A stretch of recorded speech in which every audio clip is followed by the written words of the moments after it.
हैं? पीड़ा, अभी तक मैंने इसके घाव को छुआ भी नहीं है। अभिमन्यु तुम्हें सताने के लिए उपक्रम कर रहा है। उत्तरा, बहुत बुरे हैं आप। और तुम बहुत डरपोक। एक योद्धा की पत्नी के मन में इतना भय शोभा नहीं देता उत्तरा। ये घाव हमारे लिए आभूषण होता है।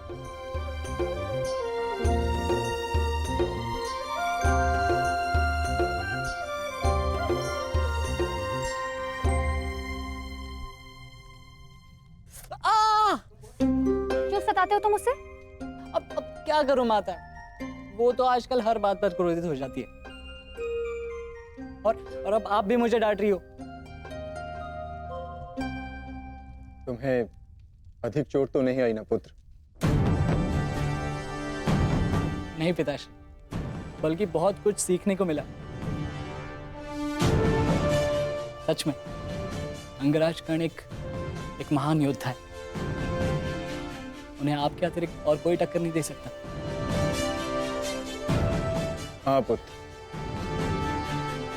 परंतु हम दोनों के लक्ष्य और सोच भिन्न हैं। मुझे तुम पर गर्व है।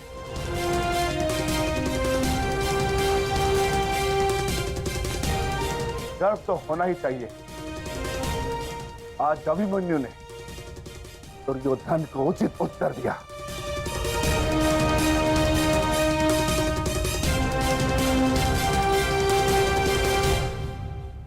सत्य अभिमन्यु, आज तुमने जो युद्ध भूमि में किया वो अद्भुत था, और मुझे विश्वास है कि कल का दिन इतिहास में तुम्हारा नाम सदैव के लिए अमर कर देगा अभिमन्यु।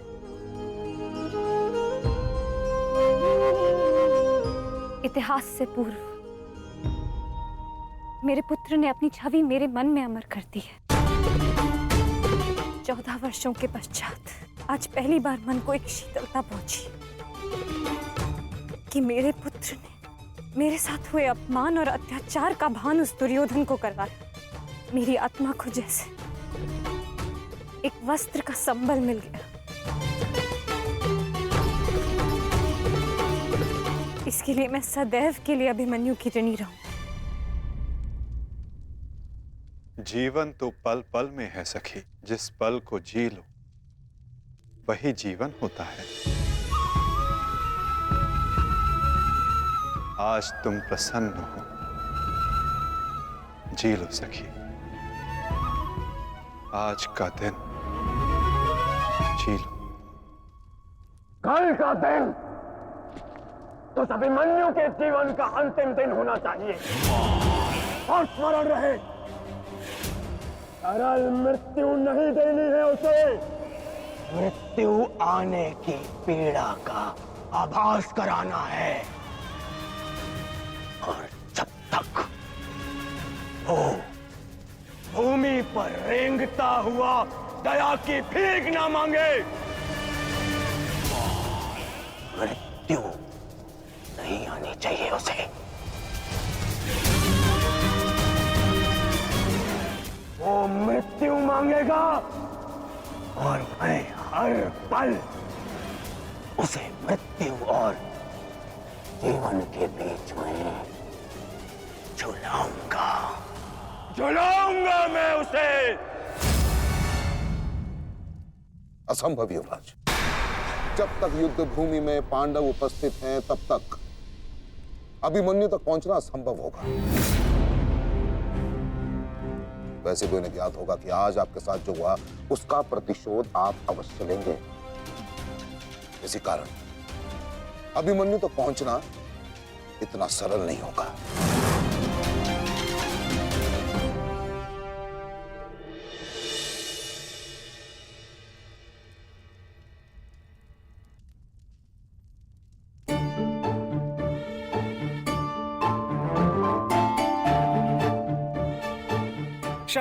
क्षमा कर दो, भूल हो गई बस। अच्छा अब क्षमा भी कर दो। जिसने युवराज दुर्योधन का मस्तक झुका दिया वो आज तुम्हारे समक्ष सर झुकाए मना रहा है तुम्हें। देखो, किसी ने मुझे इस प्रकार सर झुकाए देख लिया ना, तो मेरा बहुत उपहास उड़ाया जाएगा। पहले वचन दीजिए कि भविष्य में आप इस तरह मेरा उपहास नहीं बनाएंगे। आपको अनुमान भी है मैं कितनी भयभीत हो गई थी। अब इसमें भयभीत क्या होना उत्तरा? आप नहीं समझेंगे, मुझे आपसे बात ही नहीं करनी।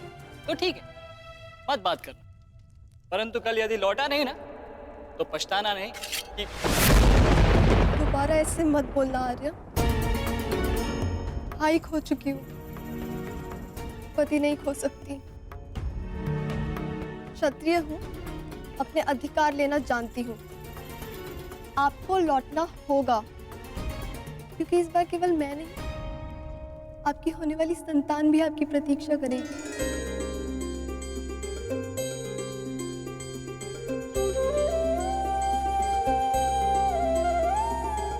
सत्य उत्तरा?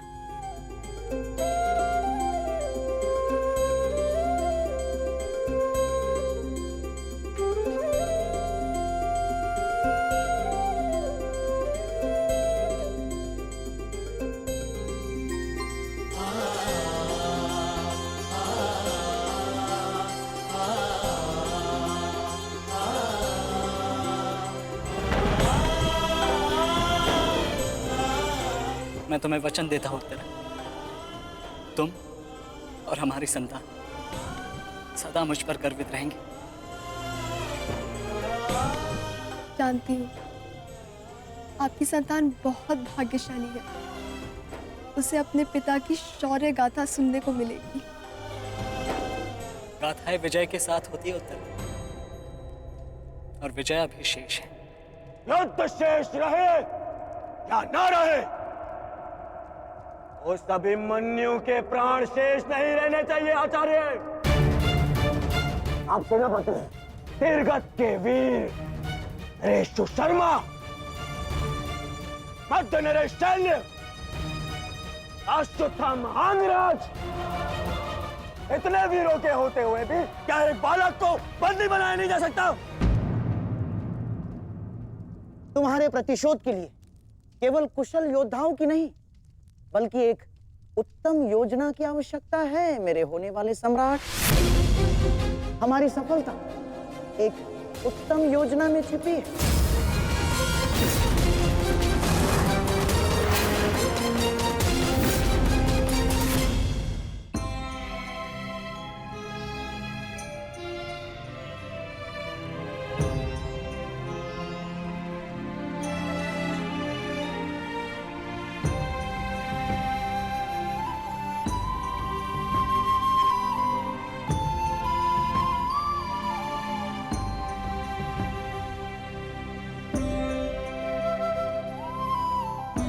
ऐसा क्या है जो आप चाहकर भी मुझसे नहीं कह पा रहे हैं सखा?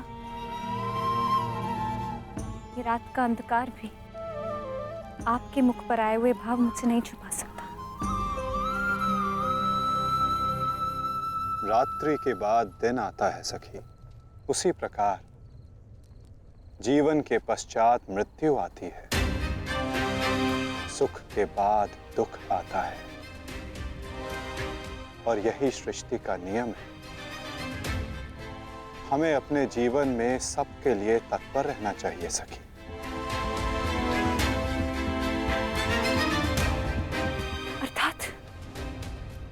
अर्थात जो मेरा भय है, क्या वो सच होने वाला है माधव? क्या कल पांडवों के साथ कुछ अनिष्ट होने वाला है?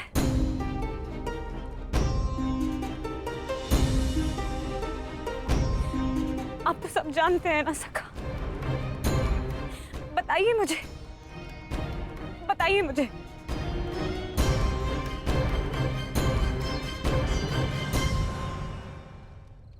कभी कभी भविष्य का ज्ञान होना भी दुख का कारण बन सकता है सखी। यदि समय के अनुसार मनुष्य को सत्य का ज्ञान हो तो वो स्वयं को संभाल सकता है। और आज तुम्हारी प्रसन्नता का दिन है सखी। आज तुम्हारे पुत्र ने तुम्हारे अपमान का प्रतिकार किया है। जाओ सखी, जाकर सो जाओ। चूंकि जीवन की हर रात्रि सदैव सोने के लिए नहीं होती।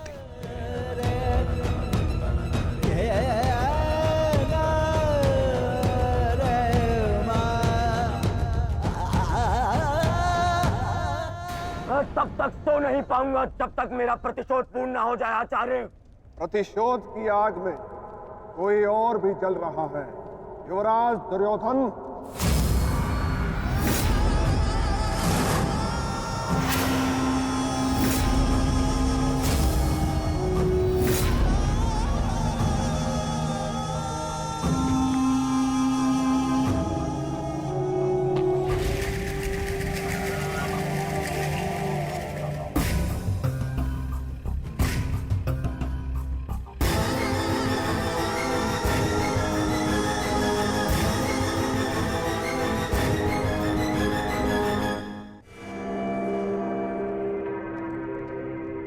माता श्री सिंधु नरेश जयद्रथ। भूल को क्षमा किया जा सकता है, अपराध को नहीं। इस सम्मान के पश्चात विचलित बचा तो ऐसा भयंकर प्रतिशोध होगा कि तुम पांचों की आत्मा कांप उठेगी। प्रतिशोध लूंगा। कल तुम्हारे साथ साथ मेरा प्रतिशोध भी पूर्ण होगा और मैं सम्मान सहित तुम्हारी बहन दुशला को अपना मुख दिखा सकूंगा।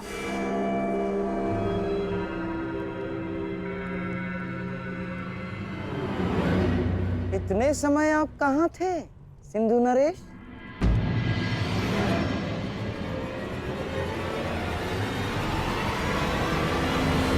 अपने अपमान के प्रतिशोध का प्रबंध कर रहा था।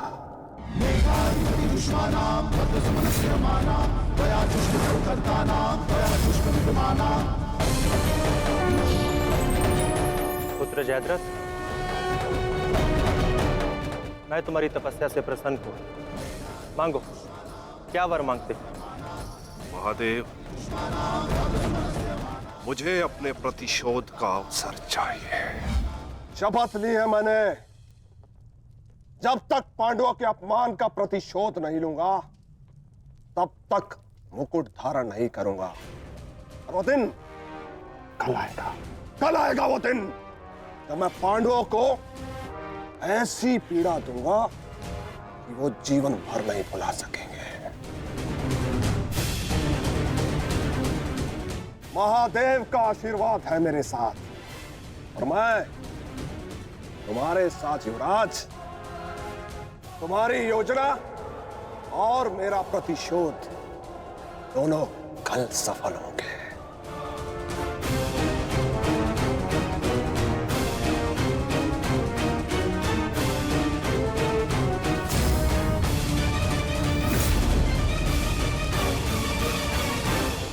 हर हर महादेव, हर हर महादेव।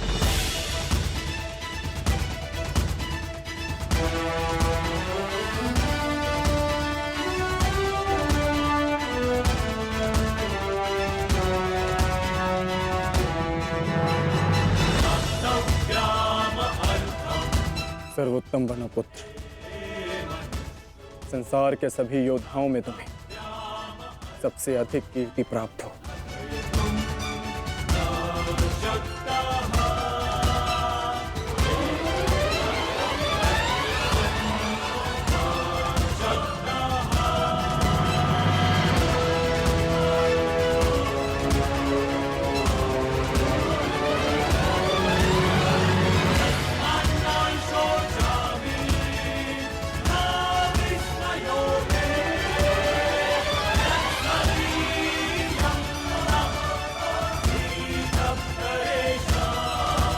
आशीर्वाद दीजिए मामा श्री कि मैं विजय श्री प्राप्त कर लूं।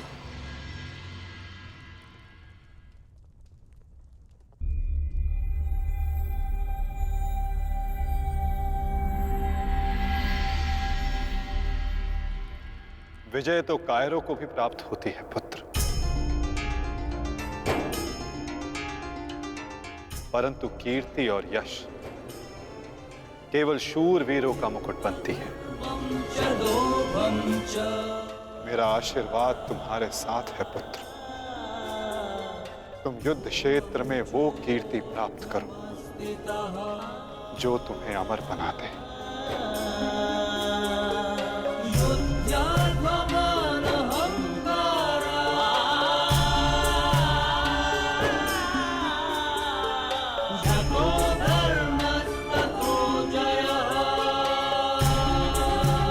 श्री कि मैं विजय श्री प्राप्त कर लौटूं। मेरा आशीर्वाद तुम्हारे साथ है पुत्र। तुम युद्ध क्षेत्र में वो कीर्ति प्राप्त करो जो तुम्हें अमर बना दे।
क्या हुआ अंगराज?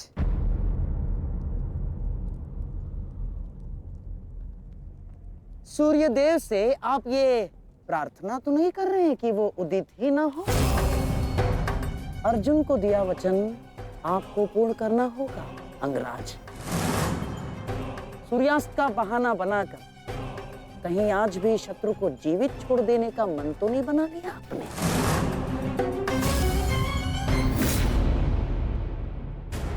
कभी कभी मौन रहने से प्राण बच जाते हैं। अब एक और शब्द अपने मुख से निकाला तो युद्ध आरंभ होने से पूर्व ही शत्रु से पहले मैं अपने पक्ष के किसी योद्धा का वध कर दूंगा। अंगराज, अंगराज आप क्रोधित क्यों हो रहे हैं? मेरे कहने का तात्पर्य केवल यह है कि आपके पुत्र वृषसेन की मृत्यु तो स्मरण है ना आपको? वृषसेन के हत्यारे अर्जुन का पुत्र ही आज आपका लक्ष्य होना चाहिए। बस मैं यही कहना चाह रहा था। कर्ण को स्मरण है मामाश्री।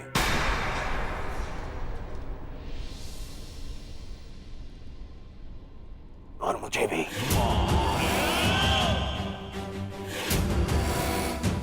आज हम वृषसेन की मृत्यु और मेरे अपमान का प्रतिकार दोनों लेंगे।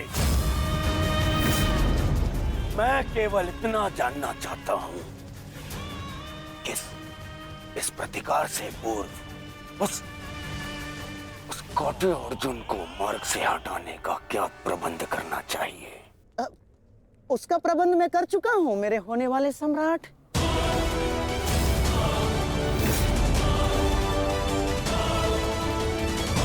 महाराज, त्रिगत नरेश सुशर्मा अवसर का लाभ उठाने के लिए एक विशाल सेना के साथ विराट पर आक्रमण करने जा रहे हैं। विराट नगर को सहायता की आवश्यकता है। शीघ्र कुछ कीजिए। मुझे शीघ्र ही विराट प्रस्थान करना होगा। किंतु महाराज, इतने कम समय में आपका विराट पहुंचना असंभव है।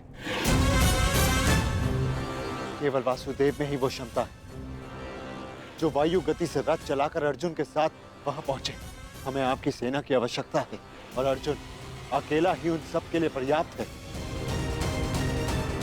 किंतु अर्जुन की अधिक आवश्यकता यह रणभूमि में है। परंतु महाराज, आप वहां बहुत से परिवार, स्त्री और बालक संकट में।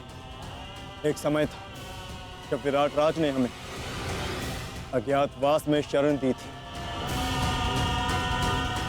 आज वो समय आ गया है कि हम उसका ऋण चुका सकें।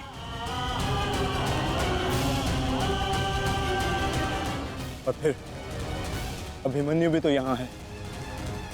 मुझे इस पे पूर्ण विश्वास है।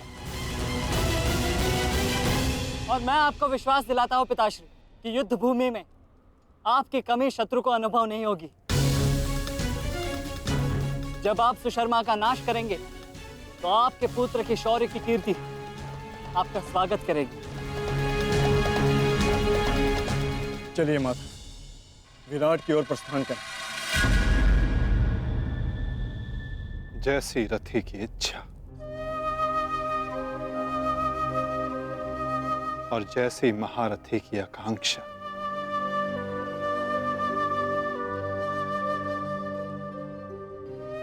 आओ पार्थ।